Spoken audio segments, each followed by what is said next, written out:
একটা মেয়ের ছেলের বাবা মেয়ে দেখতে যাচ্ছে, যখন মেয়ে সামনে আসছে তাকে কমন দুটো প্রশ্ন করি আমরা সকলে। কি প্রশ্ন? নাম্বার 1 প্রশ্ন থাকে যে মা তুমি কোরআন শরীফ জানো? সে বলে জি জানি। ঠিক বললাম না ভুল বললাম? কোথায় পড়েছো? ইমাম সাহেবের কাছে। কোথায় পড়েছো? পাড়ার চাচির কাছে। কোথায় পড়েছো? পাড়ার খালার কাছে। মা নামাজ পড়ো? জি আমি নামাজ পড়ি। তারপরে যখন আপনার ঘরে বৌমা হয়ে গেল, শ্বশুর আর জিন্দেগিতে মৃত্যুকাল পর্যন্ত জিজ্ঞেস করেনি বৌমা আজকে নামাজ পড়েছো না আজকে কোরআন তেলাওয়াত করেছো? কোনোদিন আর জিজ্ঞেস করলেন না। তোমার বাড়িতে কি করে বরকত আসতে পারে? তোমার পরিবারে কি করে বরকত আসতে পারে? যে বাড়ির মহিলা বেপর্দা ভাবে ঘুরে বেড়ায়, নিজের মাথার চুল প্যাকপিট করে ঘুরে বেড়ায়, যে নারীরা, যে বাড়িতে জিনা হয়, পুরুষ জিনা করুক আর নারী জিনা করুক, আল্লাহ তাদের বরকতকে কেড়ে নেয়, তাদের রুজির বরকত আল্লাহ তুলে নেয়, কেড়ে নেয়। এটা মাথায় রাখবেন, আল্লাহ কেড়ে নেয়। ওই জন্য খুব সাবধান আমার মায়েরা, আমার বোনেরা, তোমরা নিজেদিকে ঢেকে নাও। কোরআন বলছে ওয়াদরিব খুমুরিহিন্না আলা জুনুবিহিন, হে নারী পর্দা নির্ধারিত করো, তোমরা কোনোদিন ধর্ষিত হবে না, লাঞ্ছিত হবে না। আজকে একটা মুসলমান নারী, তার কাছে পর্দার কোনো মূল্য নেই। আচ্ছা আপনারা বলুন, পর্দাটা ফরজ না ফরজ নয়? কথা বলেন। পর্দা ফরজ। আপনি আপনার পরিবারকে পর্দায় আনতে পারলেন না, আপনার বিবিকে পর্দায় আনতে পারলেন না, আপনার স্ত্রীকে পর্দায় আনতে পারলেন না, আপনার বোনকে পর্দায় আনতে পারলেন না। আপনি ভেবে দেখেছেন ইমাম সাহেবের বৌদিকে কোনোদিন দেখেছেন রাস্তায় বেরিয়ে বন্ধন লোন, গ্রুপ লোন করছে? কথা বলে না। কোন মৌলবীর বিবি, আমি দলগত বলছি না, দেওবন্দি মসজিদ হোক, আহলে হাদিস হোক, আর বেরেলি মসজিদ হোক, আর ফুরফুরার মসজিদ হোক, কোন ইমামের বউকে দেখতে পাবেন না যে রাস্তায় বেরিয়ে কি করেছে? গ্রুপ লোন আর বন্ধন লোন করেছে। আপনি 20,000 টাকা রোজগার করেন, আপনার বিবিকে রাস্তায় বার করে দিয়েছেন, যা কোমরে কাপড় গুঁজে পেট বার করে লোনের টাকা তুলে নিয়ে আয়। বড় কষ্টের বিষয়। এই বয়ান করার কারণেও লোকে গাল, কাকে ইয়াসিনকে মেয়েরা। আমি বর্ধমানে, আমাদের এই ঠিক ভাতার আর মঙ্গলকোটের কাছে একটা গ্রাম আছে, আমি জলসাই দাওয়াত দিল 1 বছর আগের ঘটনা বলছি। তো আমি গ্রুপ লোনের লেগে বলেছি, যেমন দেখবেন মেয়েদের একটা খুব ভালো সিস্টেম, অনেকজন ম্যাডাম হতে পারে নাই, 10টা করে মেয়ে গ্রুপ করে, আর তাদের মধ্যে একজন হেড হয়, আর ওই 9টা মেয়ে তাকে ম্যাডাম বলে ডাকে। আসছে মনে করো আমার বিরাট ব্যাপার, এমনি ম্যাডাম হতে পারে নাই, সুদ খাওয়ার ম্যাডাম হয়েছে নাই। তো আমি এই বয়ান করেছি, আমার ফুফুইতো বোন, আবার আমার 1.5 শ্বাস বোম্বাইয়ে থাকে, কি বললেন, কিবরিয়া মন্ডল নাম, বিরাট ব্যবসা আছে, এম্বুটারি মুম্বাই। তো সে বাড়ি এসছে, আর ওটা আবার আমার ফুফ শাশুড়ির ছেলের সাথে বিয়ে হয়েছে রাজিপুরে। তো এই মেয়েটার বাপের বাড়ি ওখানে, সে গেইছে, দেখা হয়েছে, দিয়ে বলেছে ইয়াসিন আমার মামাই তো ভাই হয়, আবার আমার ছোট বোনের সাথে বিয়ে হয়েছে, বোন জামাই। বলেছে ইয়াসিন সাহেব বাজে লোকলো, ও খুব মেয়েদের খিত্তে বার করে, ভালো বক্তা লয়। আমার 1.5 শ্বাস বলেছে ওই জন্যই 1 বছর ডেট খালি নাই। কথা বুঝতে পারেননি? তো আমাকে বললে ভাই এরকম এরকম বলছিল, আমি খোঁজ নিয়ে দেখো, খালা আমার হেড মনে হয়। খোঁজ লিয়েছে, হ্যাঁ, বলছে গ্রুপের হেড মাস্টারও। আমরা তাহলে তো গাল দিবি আমাকে। বড় কষ্ট লাগে। মা তুমি যেমন, একটা পুরুষ সে যদি জিনা করার পাপ হয়, তুমি কখনো আপেল খাবার পাপী হবে না, তুমিও জিনা করার পাপী হবে। বেঈমান কাফের, এদের মেহনত, এরা কামিয়াবি লাভ হয়েছে, আমরা আমাদের মেহনতে কামিয়াব হতে পারিনি। জলসা করে, দাওয়াত ও তাবলীগ করে, মেহনত করে জুম্মায় বয়ান করে কোনো ফায়দা হয়নি। কেন? জলসা শুনতে আসে মায়েরা কিসের জন্য? আজকে অনেকগুলো মেয়ে, আপনারা এটা কি লাইভ টেলিকাস্ট হচ্ছে? হ্যাঁ, ওইখানে দিয়েছেন। যাই হোক, কি বেচারাও কিছু টাকা পাবে, আমিও পাবো, হ্যাঁ মাইকওয়ালাও পাবে। জলসা বন্ধ করেন না, জলসাটা করবেন, আমাদের বাজার চলবে নাকি গো?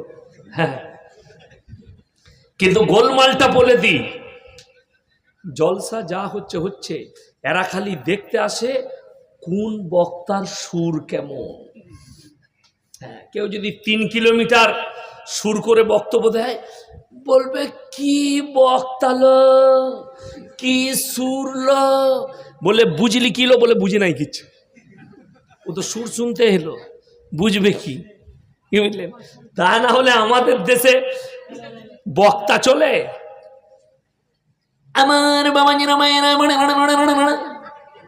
এই তো বাবাজিরা মায়েরা করে লম্বা 3 কিলোমিটার ট্রেনে বক্তব্য দিচ্ছে, সমাজও কিছু বুঝে নাই, সেও কিছু জানে না, খালি কার গল্প? দাদার গল্প, পীরের গল্প, অমুকের গল্প, গাছের গল্প, এই গল্প। সমাজকে হিদায়তমূলক কথা তাদের কাছ থেকে নেই, আর না সমাজ আজকে হিদায়তমূলক কথার উপযুক্ত আছে। যদি থাকতো, আজকে আপনাদেরকে বলে যাচ্ছি, মৃত্যু অনিবার্য, ইস্তেগফার করুন। আল্লাহ জীবনের যতগুলো পাপ আছে, আমার পাপ মুক্ত জীবন করে দাও, যাতে আমার কবর আসান হয়, কিয়ামতের ময়দান আসান হয়। রাসূল আকরাম সাল্লাল্লাহু আলাইহি সাল্লামের হাদিস, মুসান্নাফ ইবনে আবু শাইবার হাদিস, তোমরা যে মসজিদগুলো দেখতে পাচ্ছ, কিয়ামতের পূর্বে মসজিদগুলো নামাজিতে ভরে যাবে, ভর্তি হয়ে যাবে। সাহাবীরা বললেন, ইয়া রাসূলুল্লাহ, সেই নামাজিরা কেমন নামাজি হবে? আল্লাহর হাবিব বললেন, তারা নামাজিগুলো হবে সুদখোর নামাজি, তারা সবাই সুদ খাবে, আর বড় বড় অট্টালিকা বাড়ি বানাবে, বড় বড় শপিং মল বানাবে, মুমিন কেউ থাকবে না। চোখের পানি ফেলান, আপনার দিল যদি পরিষ্কার থাকে, আপনি যদি মুমিন হয়ে থাকেন, কিয়ামতের পূর্বে ইমানকে টিকি রাখা দুঃদায়ী হবে। কচু পাতার উপরে পানি দেখেছেন, টিকে না পড়ে যায়? কথা বলেন, পড়ে যায়। বর্তমানে মুসলমান নারী পুরুষের ইমানটা কচু পাতার উপরে পানি থাকার মতো অবস্থায় আছে, যে কোনো সময় ডিসব্যালেন্স হলেই পড়বে। কেন? বেঈমান কাফের আপনাকে চারিদিকে ঘেরে ধরেছে, চারিদিকে।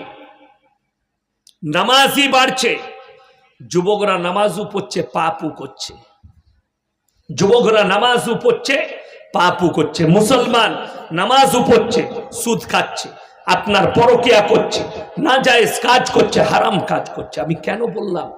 মুখে এক মুষ্টি দাড়ি, রং খেলছে, নামাজও পড়ে, সে 5 ওয়াক্তের, আমি তাকে চিনি, 5 ওয়াক্তের নামাজও পড়ে, অথচ সে হারাম কাজে লিপ্ত। সে জানেই না ওই জায়গায় আমার পা রাখাটাই হারাম, ওই জায়গায় যাওয়াটা সাপোর্ট করা, তার মানে আমি গুনার মধ্যে লিপ্ত আছি। ওই মুসলমান জানেই না এই বিয়েটাই গান বাজনা করার কারণে আল্লাহ তোমার বিয়ের বরকতটাই কেড়ে নেবে, সমস্ত কিছু কেড়ে নেবে, তোমার সংসারের সুখ পর্যন্ত কেড়ে নেবে। দৌলত থাকলে ভালো মন্দ খাওয়া যায়, দৌলত থাকলে সুখী হওয়া যায়, টাকা থাকলে সুখী হওয়া যায়, সম্পদ থাকলে সুখী হওয়া যায়। তাকিয়ে দেখুন গোটা পৃথিবীর দিকে কার কত সম্পদ। বাবা সিদ্দিকী, মুম্বাইয়ের নামি জানি একজন নাম, বাবা সিদ্দিকী গুলি করে হত্যা করে দিয়েছে। সলমান খানের মতো আর্টিস্ট বাড়ি থেকে বেরোতে পারেনি, 50টা পুলিশ তার বাড়ির পাহারা দিচ্ছে, সিসি ক্যামেরা, ঘোড়া টোপে গোটা বাড়ি ঘেরে দিয়েছে গ্যালাক্সি অ্যাপার্টমেন্ট ভয়ে। টাকার কি মূল্য আছে? যদি আপনি দেখেন চোখের সামনে অন্যায় হচ্ছে আর আপনি প্রতিবাদ না করতে পারেন, মুমিন শুনেলেন কাকে বলে? আপনি মসজিদে নামাজ পড়তে গেছেন, অথচ আপনার চোখের সামনে সেখানে অন্যায় কাজ হচ্ছে, আপনার চোখের সামনে কেউ দুনিয়াদারির কথা বলছে, আপনি যদি বলেন আমার কাজ হচ্ছে আমি নামাজ পড়তে ঢুকবো, কে কি করলো জানি না, আমি দেখবো, সে যাই করুক আমি নামাজ পড়বো, পালিয়ে আসবো, তুমি মুমিন হতে পারো না। অন্যায় করলে তাকে নিষেধ করতে হবে, তুমি মুমিন। মসজিদের মালের আমানতের খেয়ানত করলে নিষেধ কর। আজকে আমানত রাখতে পেরেছেন? রাখতে পারেননি। কই? আরে আমাদের সমাজে আজকে বহু জায়গায় মসজিদের পায়খানা ঘরে তালা মারতে হচ্ছে কেন? ফজরের নামাজ পড়ে না, কিন্তু ফজরের সময় উঠে আগে মসজিদের পায়খানা হেগে দিয়ে পালিয়ে যাচ্ছে। ঠিক বললাম না ভুল বললাম? চলুন দেখতে পাবে, এটা বাস্তব বলছি। অথচ নামাজ পড়ে না। আপনি বলছেন আমি দিন বুঝেছি। আরে যে নামাজি, তার উচিত বাড়ি থেকে হাজত সেরে উজু করে আসা। আপনি যত দূর রাস্তা বাড়ি থেকে মসজিদের কাছে আসবেন, আপনি নেকি পাবেন। কথাটা বুঝতে পেরেছেন না পারেননি? যত দূর এলেন আপনি নেকি পাবেন। জুম্মার দিনে যত লম্বা হাঁটবেন তত নেকি পাবেন। উজু করে বাড়ি থেকে হাজত সেরে আসুন। আরে রমজান মাসে ঘরে কারেন্টের বিল হবে বলে হযরত মসজিদে শুয়ে আছে। মসজিদে কে শুতে বললো তোকে? ইমাম সাহেব তো বলতে পাবে না, তাহলে বলবে ইমাম সাহেবকে বলবে তোমার বাপের মসজিদ। বড় কষ্ট লাগে। মসজিদ শুবার জায়গা নয়, ইবাদতের জায়গা। রমজান মাসে কারেন্টটা চালিয়ে দিয়ে, ফ্যানটা চালিয়ে দিয়ে তুমি মসজিদে শুয়ে আছো। কে অর্ডার দিলে তোমাকে? আমানতের খেয়ানত। উজুটা যদি বাড়ি থেকে করেন নেকি বেশি পাবেন। আমি মৌলবি শওকতের বেটা ইয়াসিন বলে গেলাম, বাড়ি থেকে উজু করে আসুন মসজিদে, হাজত সেরে নেকি বেশি পাবেন। অনেকজন আমার নামাজ পড়তে আসে, ঘরে পায়খানা ঘর নাই, মসজিদে হাঁকবে বলে। কষ্টটা ওইখানে।